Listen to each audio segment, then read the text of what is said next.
ಈಗ ಎಲ್ಲವೂ ಕಲಬೆರಕೆ. ನಿಮ್ಮಿಷ್ಟದ ಮಾವಿಗೂ ಕೆಮಿಕಲ್ ಸೇರಿರುತ್ತೆ. ಮಾವು ತಿಂದು ನೀವು ಆರೋಗ್ಯವಾಗಿರಬೇಕು ಅಂದರೆ ಅದಕ್ಕೆ ಕೆಮಿಕಲ್ ಬಳಕೆ ಆಗಿದೆಯಾ ಇಲ್ವಾ ಅನ್ನೋದನ್ನ ಮೊದಲು ಟೆಸ್ಟ್ ಮಾಡಿ. ಎಲೆ ಕಾಯಿಯನ್ನೇ ಕೊಯ್ದು ಹಣ್ಣಾಗಿಸುವ ಕೆಲಸ ಈಗ ನಡೀತಿದೆ. ಮಾವಿನಕಾಯಿಯನ್ನ ಕೃತಕವಾಗಿ ಹಣ್ಣು ಮಾಡಲಾಗ್ತಿದೆ.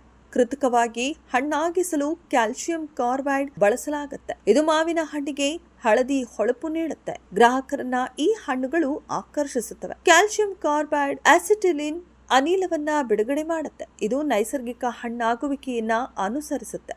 ಆದರೆ ಕ್ಯಾಲ್ಸಿಯಂ ಕಾರ್ಬೈಡ್ ಅನ್ನ ಮಾವಿಗೆ ಹಾಕೋದ್ರಿಂದ ಅದು ವಿಷಕಾರಿ ಅವಶೇಷಗಳನ್ನ ಬಿಡಬಹುದು.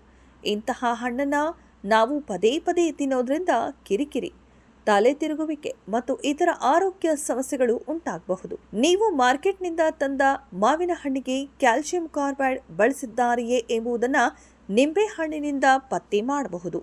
ಒಂದು ನಿಂಬೆ ಹಣ್ಣನ್ನ ಕತ್ತರಿಸಿ ಅರ್ಧ ಭಾಗವನ್ನ ತೆಗೆದುಕೊಳ್ಳಿ. ಆ ಅರ್ಧ ನಿಂಬೆ ಹಣ್ಣನ್ನ ಮಾವಿನಕಾಯಿ ತೊಟ್ಟಿನ ಭಾಗಕ್ಕೆ ಹಚ್ಚಬೇಕು. ಮಾವಿನ ಹಣ್ಣಿನ ತೊಟ್ಟಿನ ಭಾಗವನ್ನ ನಿಂಬೆ ಹಣ್ಣಿನಿಂದ ಉಜ್ಜಿದಾಗ ಬದಲಾಗುವ ಬಣ್ಣವನ್ನ ಗಮನಿಸಿ.